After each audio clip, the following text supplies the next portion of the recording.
Chers auditeurs et auditrices de la radio Diani, la radio du lac, la radio qu'on aime, au plaisir de vous retrouver dans votre émission mensuelle Solutions ESS, votre source d'inspiration en matière d'innovation sociale, durable et inclusive. Je suis Jeanne Bébé et je vous tiendrai compagnie durant toute cette émission. Comme d'habitude, nous allons partager avec vous toute l'actualité de l'économie sociale et solidaire et aller à la rencontre de ces acteurs de l'ESS qui transforment les défis en opportunités.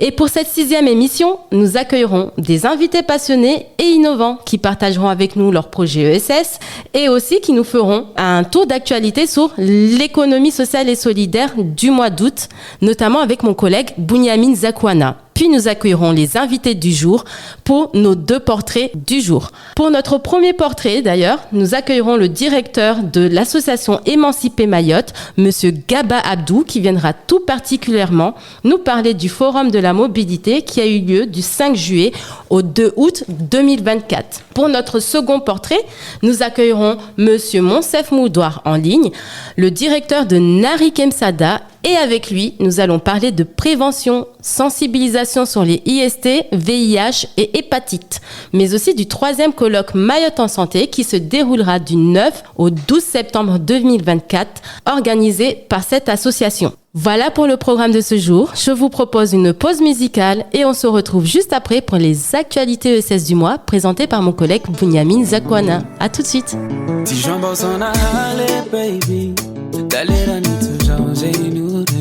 Tijomba ile hale baby na hula vemba tofanya ukimtumsheo Bijomba yotapenza baby wami mtu maskin tina tashitu Bejeli mungu akonba ushinti Natore mambio zangu jenurege kameso Baby sina hamu Nisuria wajarengwa na wangina Baby sina hamu Nisuria wajamba mengo antala Baby sina hamu Nisuria wajarengwa na wangina Baby sina hamu Nisuria wajamba mengo antala Betito jana hambia Ubaki na wami tina shitu Oh no Tito jana hambia mba Ubaki na wami tina shitu Oh no Betito jana hambia Ubaki na wami tina shitu Oh no Tito jana hambia mba Ubaki na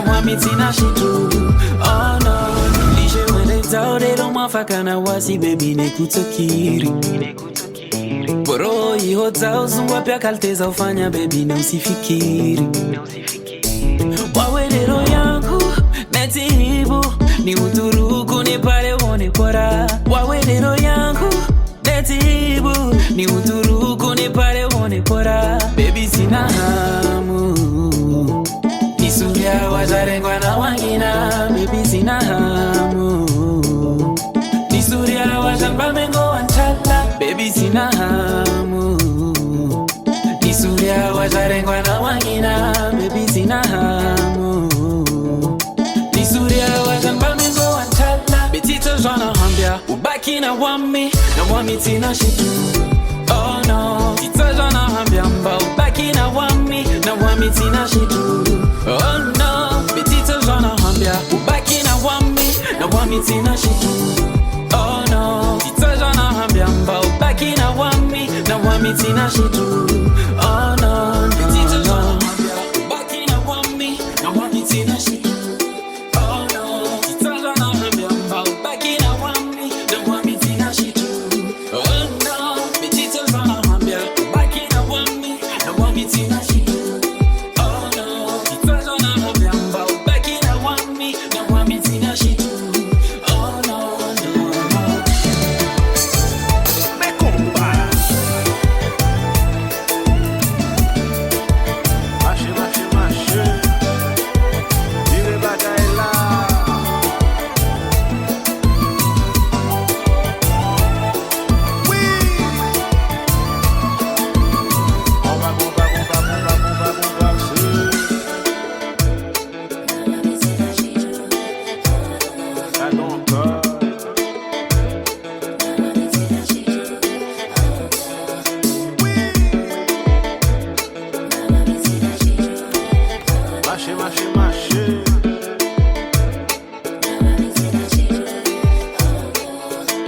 Nous sommes de retour dans votre émission Solutions ESS sur les ondes de la radio Ziani, la radio du lac. Bienvenue à vous qui nous rejoignez maintenant et merci à tous et à toutes d'être toujours aussi nombreux à nous suivre tous les derniers vendredis du mois.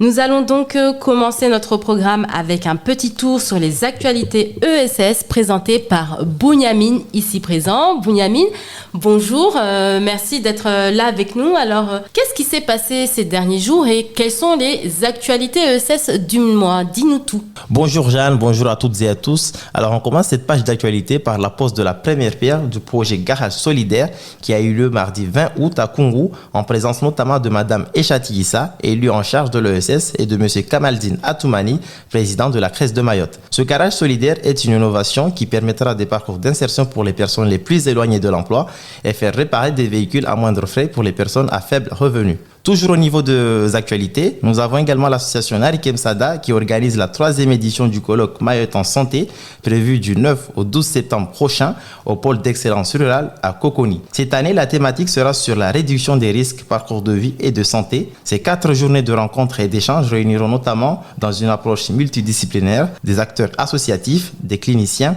et des scientifiques pour traiter sur des thématiques liées à la santé sexuelle, aux maladies infectieuses émergentes et aux addictions. Il sera aussi possible de suivre l'événement en visioconférence. Pour plus d'informations, n'hésitez pas à consulter la page Facebook de l'association. Dans le cadre de la Semaine européenne des régions et des villes 2024, ESS France et les CRES ultramarines organisent un webinaire intitulé « Expérience ultramarine » promouvoir des talents locaux au service d'une économie de la dignité. Ce webinaire se déroulera le 5 novembre 2024 à 16h, heure de Mayotte. Pour suivre le webinaire, retrouvez le lien d'inscription prochainement sur la page Facebook de la CRES de Mayotte. Qu'est-ce qu'on a comme appel à projet en ce moment, Bunyamin? Alors, au niveau des appels à projets, nous avons la DRAGES qui a lancé son appel à projet un fonds d'échange à but éducatif, culturel et sportif en 2024. L'objectif de cet appel à projet est de renforcer la mobilité des acteurs locaux et de lutter contre les inégalités liées à la discontinuité territoriale pour les jeunes ultramarins, à savoir le soutien au déplacement dans le cadre des projets éducatifs, culturels ou sportifs des jeunes de moins de 30 ans résidant à Mayotte. La date limite pour le dépôt des candidatures est fixée pour le 30 septembre 2024. Toujours au niveau des appels à projets, afin de renforcer l'égalité des chances et de faciliter l'accès à l'emploi pour tous, la Fondation OSIRP a lancé son appel à projet qui s'intitule l'accessibilité universelle à l'emploi. Cet appel à projet vise à soutenir les initiatives innovantes permettant notamment d'améliorer l'accès à l'emploi des personnes handicapées. La date limite pour le dépôt des candidatures est fixée pour le 30 septembre 2024. Enfin, concernant les appels à projet, nous avons la Fondation Daniel et Nina Carasso qui a lancé son appel à projet qui s'intitule Médiation et démocratie culturelle. L'objectif de cet appel à projet est de soutenir des projets artistiques et culturels en milieu rural portés par un collectif d'acteurs locaux afin de renforcer la participation citoyenne et revitaliser les territoires ruraux. La date limite pour le dépôt des candidatures est fixée pour le 10 septembre 2024. Et ce mois-ci, y a-t-il des ateliers? Oui, Jeanne, comme chaque mois, la CRES de Mayotte organise des ateliers collectifs sur des sujets spécifiques. Et pour le mois de septembre, nous avons le 11 septembre un atelier sur la mobilisation des bénévoles et la valorisation de leur engagement qui est prévu de 9h à midi dans les locaux de la CRES à Combani.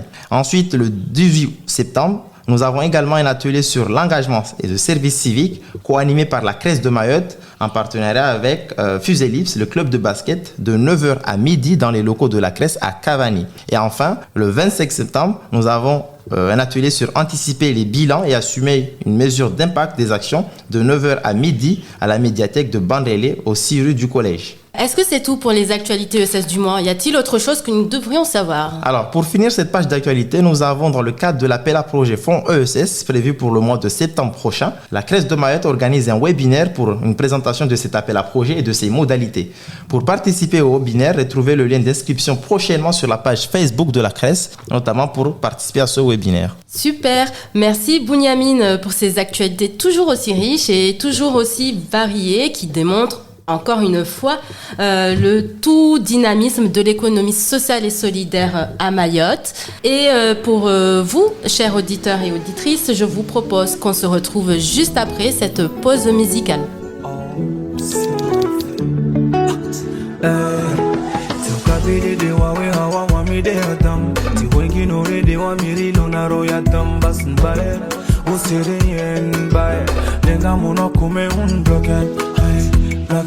Bloque, kati monton block. Kauza shit up pole, mteme ye makio.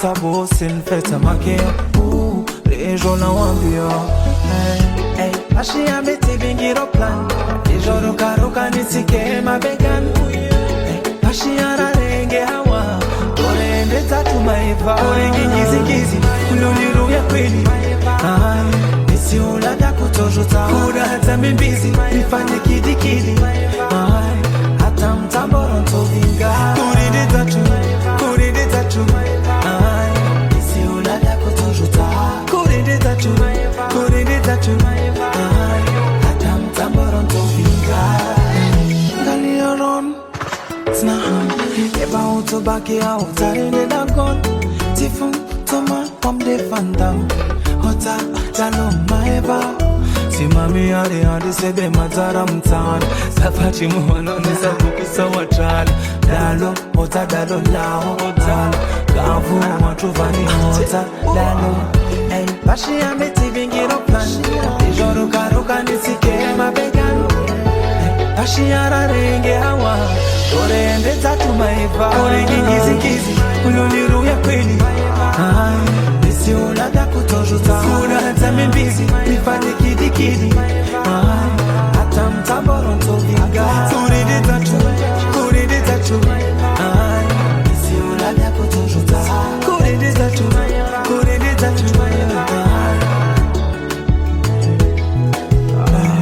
Kurinde tatu maiva Kurinde tatu maiva Kurinde tatu maiva Kula utaha mtuva Kurinde tatu maiva Kurinde tatu maiva Kurinde tatu maiva Kula utaha mtuva Sinya Afre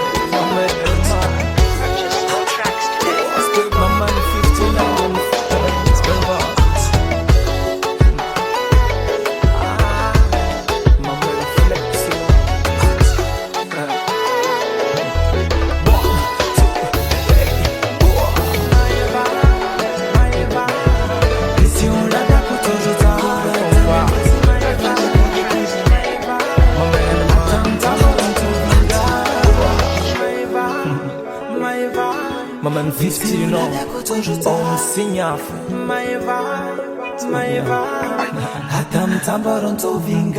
Nous sommes de retour sur Radio Diani et vous êtes toujours à l'écoute de votre émission préférée, Solutions ESS. Nous allons maintenant continuer notre programme en accueillant l'association Émanciper Mayotte avec une personne engagée et surtout passionnée. Nous avons l'honneur et la chance d'avoir Monsieur Gaba Abdou et il va nous parler des actions, des membres qui font vibrer l'association au quotidien. Qui sont-ils? Que font-ils? Il va tout nous partager aujourd'hui et maintenant.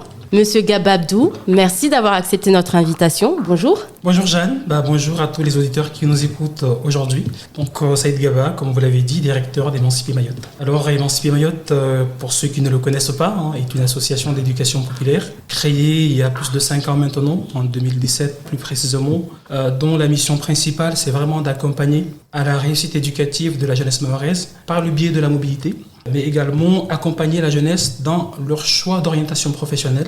Et cela, on le fait via 2 outils, notamment le SAR, le schéma d'aménagement régional, qui est un produit bien sûr du département, mais également le BMO, donc voilà, à travers les besoins de main-d'œuvre à Mayotte, qui est un outil donc voilà du Pôle emploi. L'idée ici justement de présenter justement à la jeunesse mahoraise les besoins, notamment en termes de compétences dont Mayotte a besoin, mais également des main-d'œuvre dont Mayotte a besoin sur le moyen et long terme. C'est à partir, bien sûr, de ces éléments que nous espérons justement que les jeunes fassent leurs orientations professionnelles, qui viendraient, bien sûr, en appui, bien sûr, des besoins du territoire. Alors, comment ça s'opère? Nous intervenons dans les lycées de septembre jusqu'au mois de mai, justement pour sensibiliser donc, les jeunes de première et terminale sur ces besoins en termes de compétences dont Mayotte a besoin. Et nous enchaînons bien sûr de juillet à août avec bien sûr le forum de la mobilité, un forum de mobilité bien sûr qui vient préparer surtout les néo-bacheliers qui vont partir poursuivre leurs études supérieures hors Mayotte. Pourquoi le forum? Tout simplement parce que via une étude justement qui a été réalisée en 2012, Il a été constaté que plus de 90% des jeunes étudiants arrivant soit à La Réunion ou en métropole échouent en première année, donc aux études supérieures. Sur 100 jeunes, donc je prends un exemple, sur 100 jeunes qui vont partir de Mayotte pour la poursuite de leurs études hors Mayotte, 3 seulement vont réussir à passer le cap de la deuxième année. Jeanne, vous allez me poser la question, mais pour quelles raisons ? Ce qu'il faut savoir, c'est que les raisons sont multiples. Nous avons constaté que certains n'aiment pas trop quand on le dit, mais le niveau à Mayotte est très faible, il est très bas. Je prends l'exemple parce que cette étude dont je fais référence le montre aussi, qu'un jeune qui a fait toute sa scolarité à Mayotte, donc voilà, du primaire jusqu'en terminale, une fois arrivé en métropole, il a le niveau d'un jeune de seconde en métropole. Vous allez me dire, mais pourquoi ? Déjà, vous le savez, donc nos écoles sont surchargées. Entre les grèves, les différentes grèves, si ce n'est pas les transports scolaires, les enseignants ou les parents, donc pendant toute l'année, une jeune va perdre des mois de cours. Donc, quand il aura fait justement toute son année scolaire à Mayotte, arrivé à métropole, il aura un niveau d'agent de seconde. Mais ça, personne ne veut l'entendre, c'est une réalité.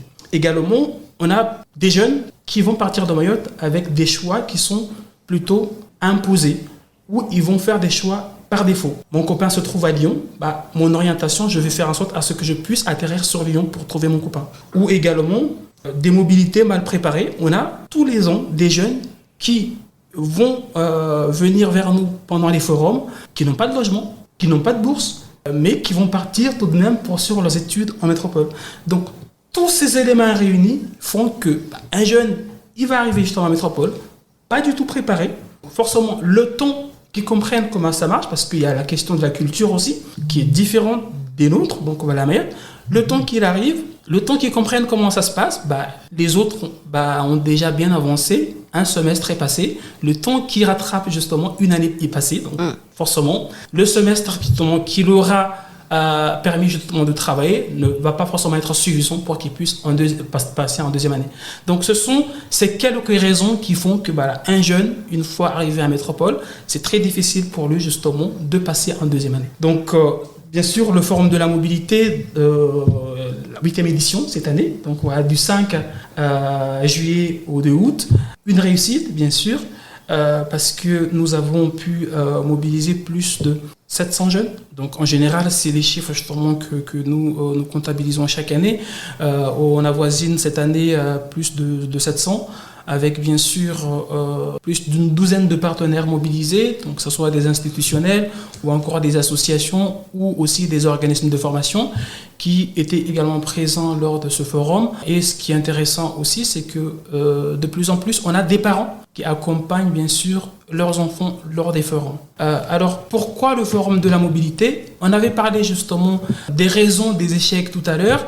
L'objectif justement du forum, c'est vraiment venir apporter des réponses concrètes à tous ces éléments qui font qu'un jeune va échouer. C'est vraiment les sensibiliser, les alerter, parce que ce qui est intéressant, c'est que la présence des différentes institutions, en l'occurrence l'ADOM qui va être présent pour apporter des solutions par rapport à la bourse, par rapport plutôt au billet d'avion, le département qui va être présent pour pouvoir apporter, mais vraiment en direct, les problématiques liées aux aides, notamment à la bourse du jeune. S'il y a des documents qui ne sont pas présents, le professionnel de la DPSU qui sera présent va aider le jeune sur place pour finaliser son dossier. Une fois qu'il va partir à la maison, il sait que son dossier de bourse est réglé.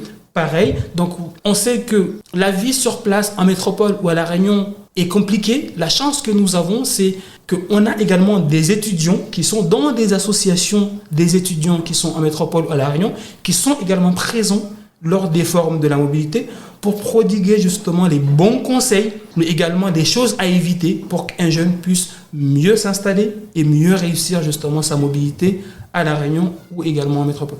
Merci beaucoup.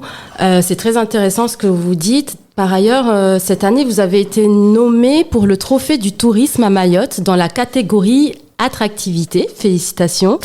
Que représente pour vous cette nomination et quelles sont les modalités pour voter pour vous ?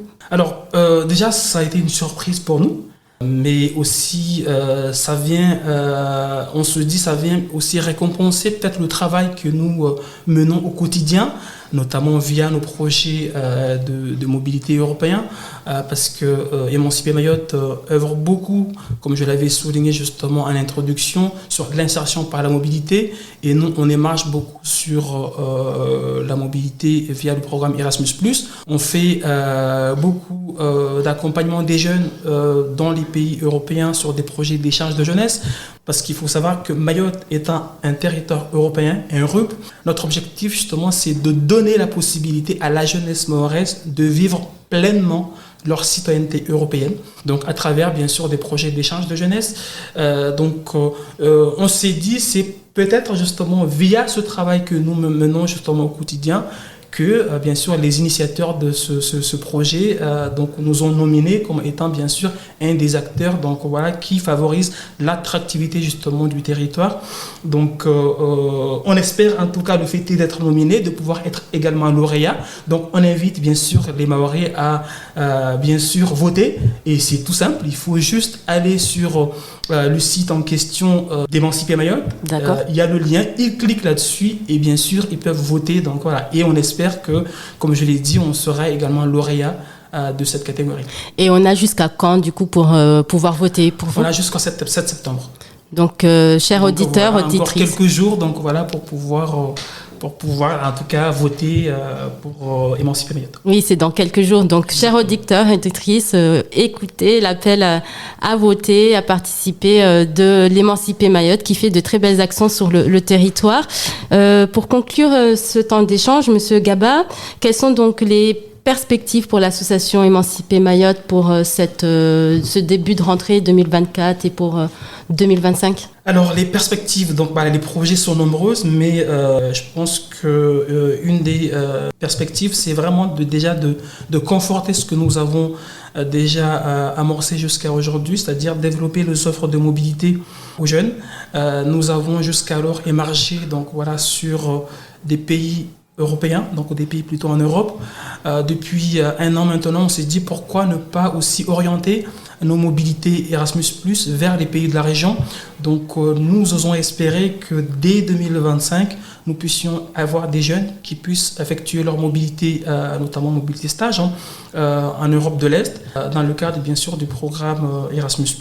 Également, nous sommes sur un projet de label LEED CES. Alors, ce qu'il faut savoir, c'est que tous nos mobilités européennes, on émarge sur le volet Erasmus+, donc qui permet justement de proposer des mobilités stages de 3 à 6 mois à des jeunes Mahorais dans des pays européens et bientôt bien sûr dans les pays de la zone. Mais notre objectif c'est aussi de pouvoir donner la possibilité à la jeunesse mahoraise de pouvoir également s'offrir des possibilités de mobilité de volontariat international via donc le programme CES, le Corps européen de solidarité, donc un programme qui nous permettrait Émanciper Mayotte de proposer des projets donc de volontariat, que ce soit ici à Mayotte. On va accueillir bien sûr des jeunes européens pour des missions de volontariat, soit chez Émanciper Mayotte ou ça peut être également à la CRES ou d'autres partenaires qui proposeraient justement des projets à des jeunes européens, ou tout simplement accompagner de jeunes Mahorais en Europe pour des projets de volontariat dans des pays européens. Donc voilà, ça c'est les perspectives. Donc une fois qu'on aura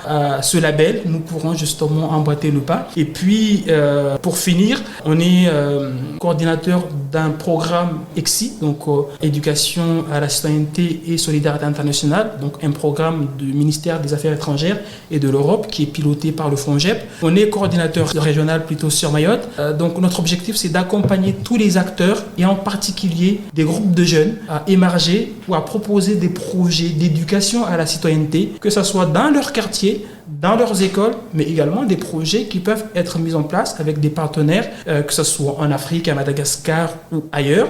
Ça peut être même donc voilà dans des pays de l'Afrique de l'Ouest, au Burkina Faso, etc. Donc nous, notre travail, c'est vraiment de démocratiser bien sûr ce dispositif sur Mayotte, notamment à travers nos interventions dans les lycées, dans les collèges, pour sensibiliser davantage les jeunes sur ces différents dispositifs d'éducation à la citoyenneté, mais également à la mobilité internationale. Monsieur Gaba, merci d'avoir accepté notre invitation aujourd'hui. Merci à vous, ça a été un plaisir. Et puis, bien sûr, j'espère en tout cas pouvoir revenir pour d'autres occasions. On prend note.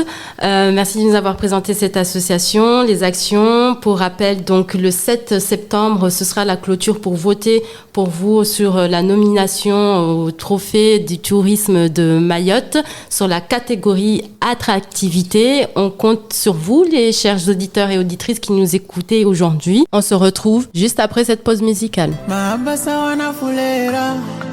Yamoroze wade yatendawo kavusi nafasi ya ngoma ivona para anivenzawo hamu yako nisonga uizimina zinteso zao mabaya olada iyo desha ula yangu nilao basi baby zina uralanti atan pare wakati ni udunge hivyo ushuka oventi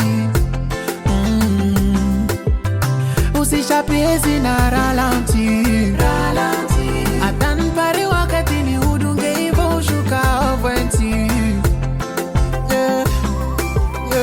tatayari sabu wala titolishaka na gudu unisiki mwili nurtatu tana muleme wanisatu lada tu uamina we lada tu ndizi sukari lada tu ukuvani lada tu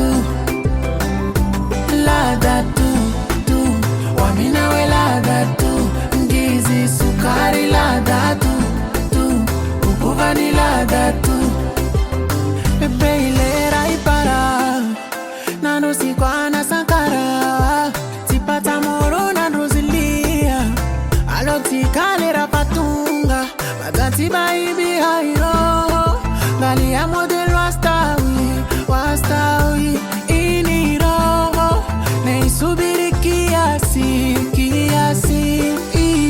leo vani kabuza dodo dago shahidi kutoka chongo nono bebe kabuza dodo leo ntaona nyese chongo tayari sabu wala titolishaka na gudu unisiki mwili nurtatu tana muleme wanisatu lada tu uamina we lada tu ndizi sukari lada tu ukuvani lada tu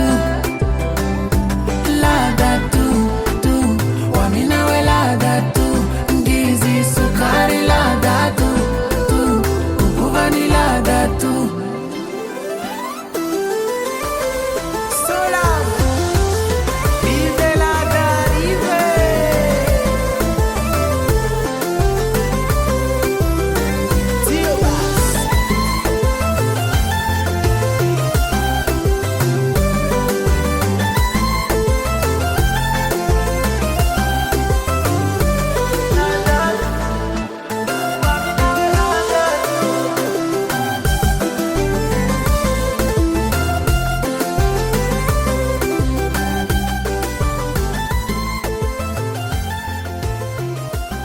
Nous sommes de retour sur votre émission Solutions ESS et on est en ligne avec notre deuxième invité du jour, Monsieur Monsef Moudouar, le directeur de Nari Kemsada, avec qui on va parler de prévention, santé sexuelle, sensibilisation sur les IST, VIH et hépatite, ainsi que du 3e colloque Mayotte en santé qui se déroulera du 9 au 12 septembre 2024.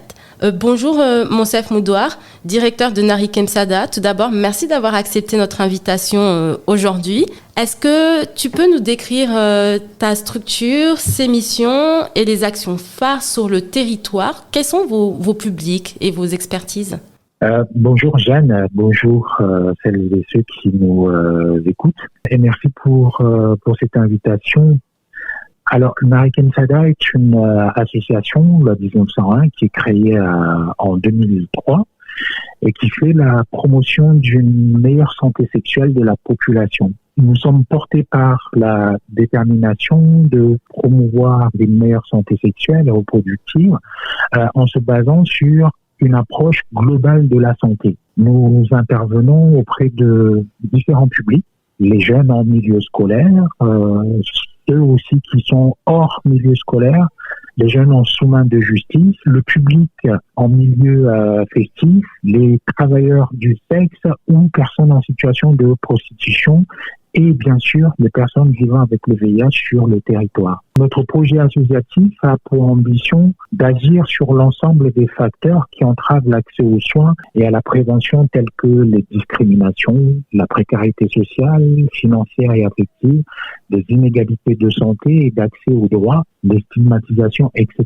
Pour cela, nous proposons un accompagnement individuel comme collectif des personnes vivant avec le VIH, le dépistage du VIH, des hépatites B et C dans et hors les murs, les actions de prévention en santé sexuelle auprès de la population générale et des jeunes, ainsi qu'un accompagnement en santé sexuelle et un soutien pour les travailleuses du sexe ou personnes en situation de prostitution. Nous animons en partenariat avec SIDA Info Service, depuis 2 mois maintenant, une ligne d'écoute anonyme et gratuite en santé sexuelle, le 0269 609 700. Et nous sommes porteurs sur le territoire du dispositif Mayotte département sans sida et hépatite qui organise le colloque Mayotte en santé dont vous parliez en amont. Nos interventions sont de proximité dans une logique d'aller vers et nous travaillons en étroite collaboration avec les équipes médico-psychosociales des établissements de santé et structures partenaires du territoire. Nous sommes toujours dans une prise en compte de la personne et de ses déterminants de santé.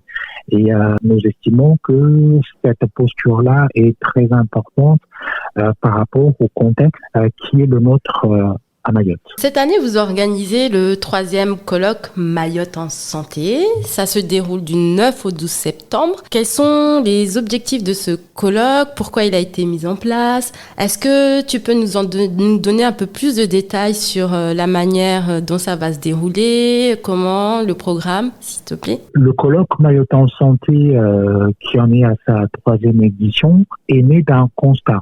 Celui qui nous fait dire que nous manquons cruellement d'espace de rencontre et de réflexion face aux enjeux de santé dont nous sommes confrontés à Mayotte. Ce colloque est co-organisé par le Centre hospitalier de Mayotte, la POPAM, et Marikem Sada. Cette année, le département nous a rejoints dans l'organisation. Le colloque de cette année porte le thème de réduction des risques, parcours de vie et de soins. Donc, vous l'avez rappelé tout à l'heure, il se déroulera du 9 au 12 septembre au pôle d'excellence rurale à Coconi, en présentiel mais aussi en vidéo. J'invite celles et ceux qui nous écoutent de s'inscrire gratuitement sur le site www.mayotte-sans-sida.fr. Pendant ces 4 jours, des acteurs associatifs, des cliniciens et des scientifiques d'ici et d'ailleurs se réuniront dans une approche multidisciplinaire pour discuter de sujets essentiels dans les thématiques de la santé sexuelle, des maladies infectieuses émergentes et des addictions. Plusieurs sujets seront abordés, le choléra, par exemple, qui est un sujet d'actualité à Mayotte, mais aussi la tuberculose et d'autres thématiques. Il y aura par exemple une table ronde de l'association Endo-Mayotte sur l'endométriose, qui est un sujet dont on commence à peine à parler, que ce soit au niveau national comme à Mayotte. Donc cette table ronde se tiendra par exemple le mercredi 11 septembre à 8h30 si je ne dis pas de bêtises.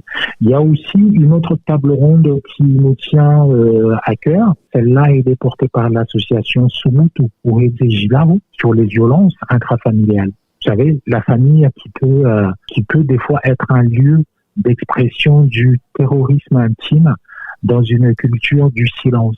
C'est un sujet tabou. Nous le savons que dans notre société, où c'est plutôt le groupe qui prime sur l'individu, ce genre de choses, on n'en parle pas facilement et voire même la famille peut être amenée à étouffer ce genre de choses. Et des fois, même, la famille est amenée à marier la victime avec son bourreau. Donc, l'idée, c'est de mettre ce genre de questions sur la table et que nous puissions en discuter sereinement pour trouver des solutions. Et ça, cette table ronde se passera le jeudi 12 septembre. Il y a toute une matinée qui est qui est réservé à cette thématique. Donc là, c'est le programme du 3e colloque Mayotte en santé qui se déroulera. Alors, le programme, Jeanne, oui. Il est très large. C'est pendant 4 jours. En fait, nous réalisons que nous organisons 3 colloques en un, puisque vous aurez 3 espaces différents. Il y aura un espace santé sexuelle, un espace maladies infectieuses émergentes, un espace addiction. Donc, pour les gens qui sont intéressés par les sujets liés aux addictions, que ce soit l'alcool, la drogue, etc., je vous invite vraiment.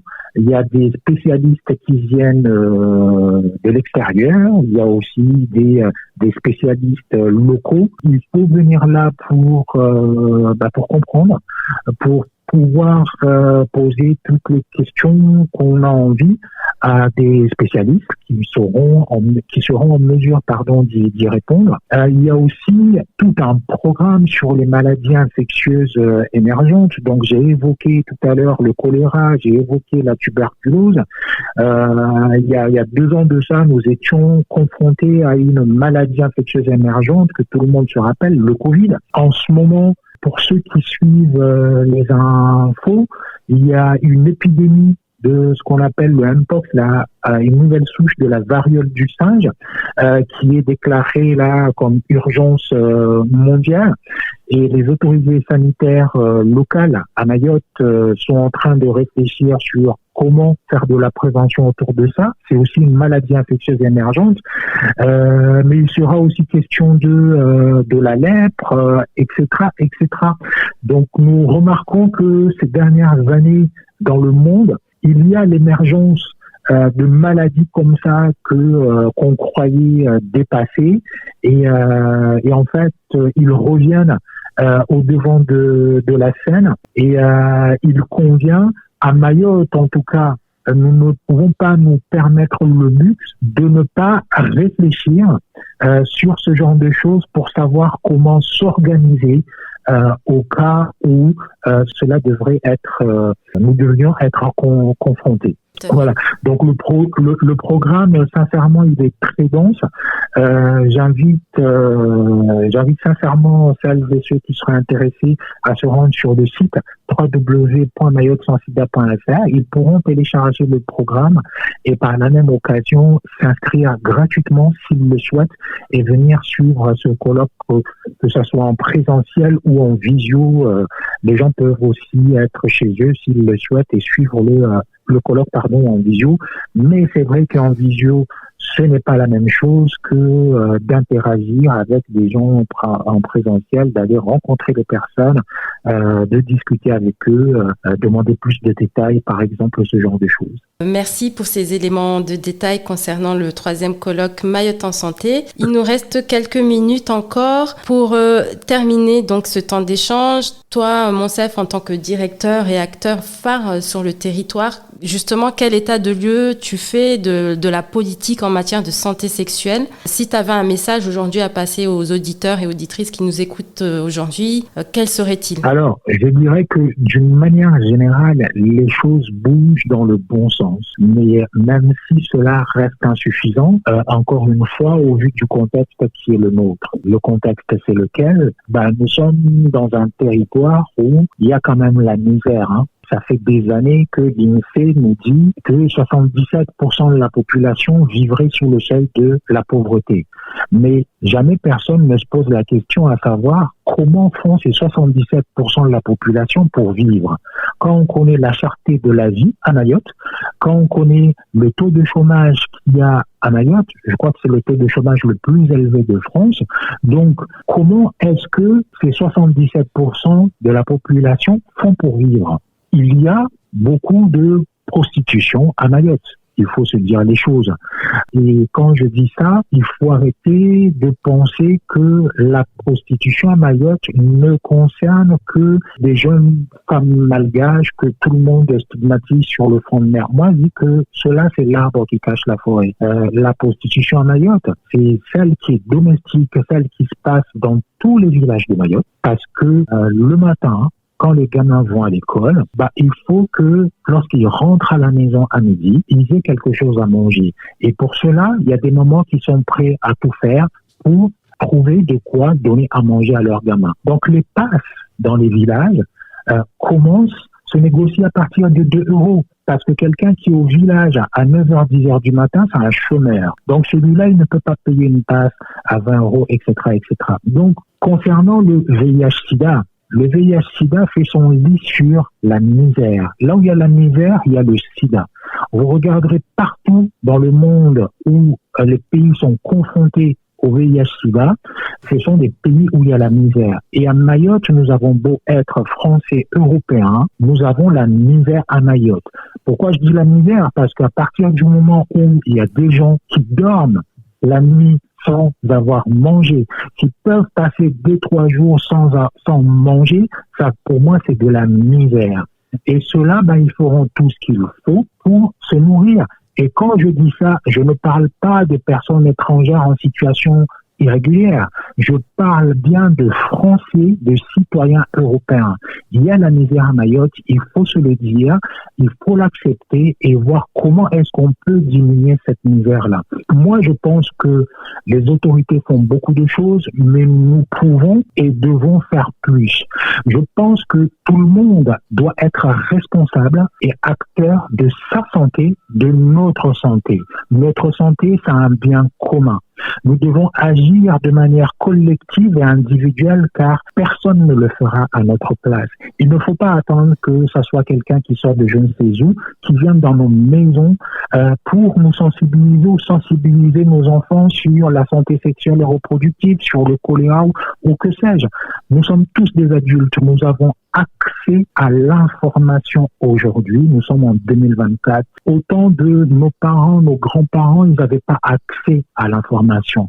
Nous n'avons aucune excuse aujourd'hui. En 2024, je sors dehors, tout le monde, même des gamins, a au bout du bras un téléphone portable avec une connexion Internet. L'information, nous y avons accès. Et c'est le message que tu souhaites faire passer aujourd'hui à travers ton interview. Merci beaucoup, Monsef, d'avoir accepté notre invitation, d'avoir répondu à nos questions et de nous avoir présenté le programme du colloque Mayotte en santé qui se déroulera du 9 au 12 septembre prochain. Je le rappelle, tu es le directeur de l'association Nari Kemsada. Retrouvez toutes les informations présentées à ce jour sur leur site internet. Nous faisons une pause musicale et on se retrouve juste après. Merci beaucoup.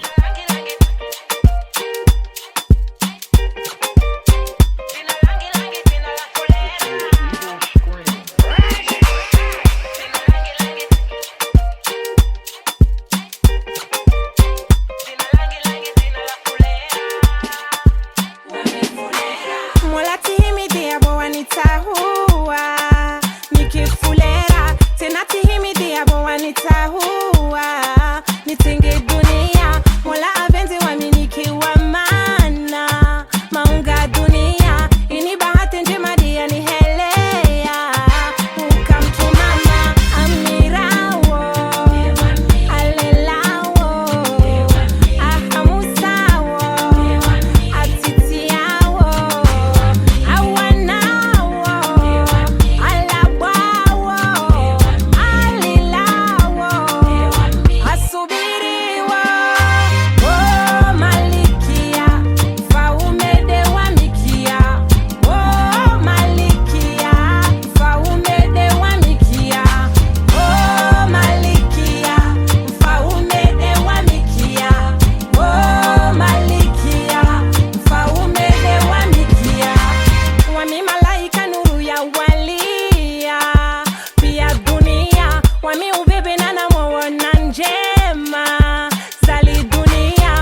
sommes de retour pour votre émission Solutions ESS et nous arrivons malheureusement à la fin de votre programme.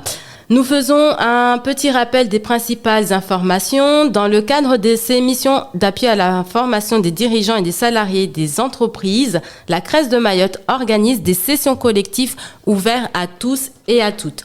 Donc, le 5 septembre, il y aura le webinaire de présentation de l'appel à projet du Fonds ESS de 9h à 11h30 en ligne. Le 11 septembre, mobilisation de bénévoles et valorisation de leur engagement de 9h à midi dans les locaux de la CRES à Combani. Il y aura le 18 septembre, engagement service civique, co-animé par la CRES et le club de basket Fuselips de 9h à midi dans les locaux de la CRES, cette fois-ci à Cavani. Et enfin, pour le mois de septembre, le 25 septembre, anticiper ces bilans et assurer une mesure d'impact des actions de 9h à midi à la médiathèque de Bandélé, au 6 rue, au collège 97 660 Bandélé. Si vous souhaitez y participer, vous pouvez envoyer un mail à contact@cresmayotte.org ou appeler au 02 69 63 16 39 ou bien simplement retrouver les liens d'inscription sur la page Facebook de la CRES de Mayotte. Enfin, l'association Nari Kemsada organise le 3e colloque de Mayotte en santé du 9 au 12 septembre prochain. Retrouvez toutes les informations et le programme sur le site internet de Nari Kemsada. L'association Émanciper Mayotte a été nominée au Trophée du tourisme dans la catégorie attractivité et nous invitons toute personne à les soutenir en votant jusqu'au 7 septembre 2024.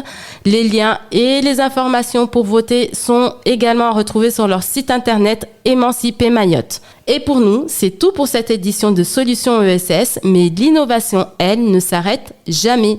Continuez à soutenir l'économie sociale et solidaire car ensemble, nous pouvons construire un avenir plus juste et durable. Rejoignez-nous le mois prochain pour découvrir de nouvelles initiatives inspirantes et des solutions innovantes. Restez comme toujours engagés, restez toujours inspirés et surtout restez solidaires. À bientôt sur Radio Diani pour une nouvelle édition de Solutions ESS en septembre.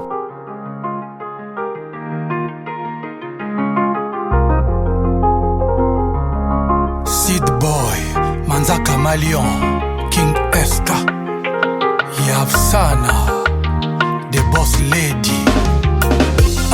Ata babandeli mokili 1000 fois.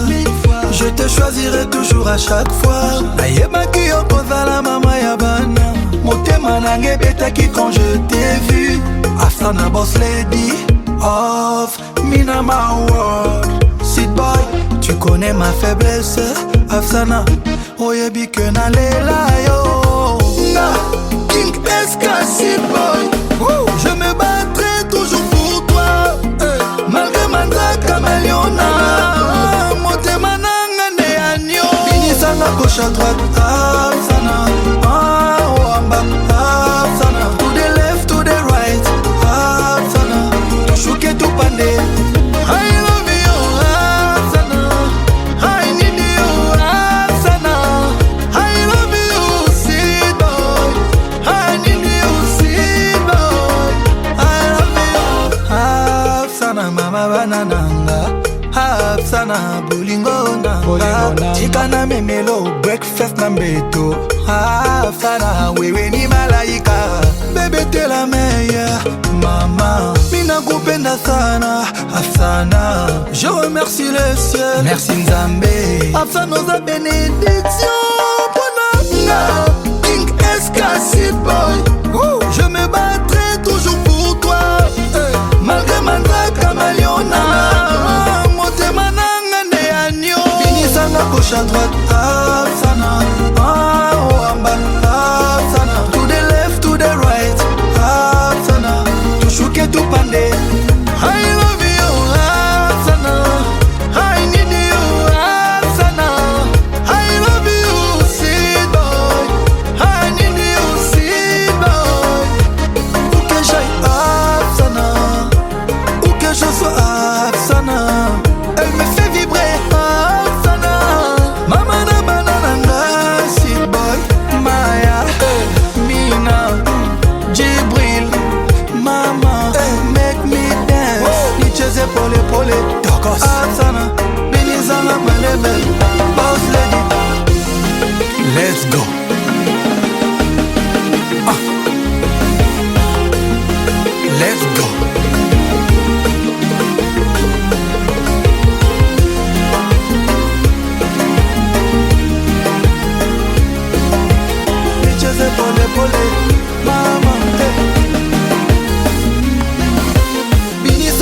gauche à droite, Sana. Oh, en bas, Sana. To the left, to the right, Sana. To chouke to pande. I love you, Sana. I need you, Sana. I love you, Sibo. I need you, Sibo. I love you, Sana, mama. The boss, lady. Ozamalaika, Zambatindela. Nga, Sid boy. I would die for you. Je pourrais mourir pour toi. Mina kupenda sana. Sana, sana. Hey.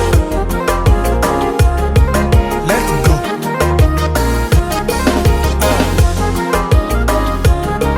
Let's go. Sid boy, Manza Kamalion, King SK. Papa na Marcia SK. Léonie la lionne d'or. Maman Léa Dabani. Albert Mavungu. Daniel Menge Danone. Hey. Serge Ona Adouala. Amidou Djamo.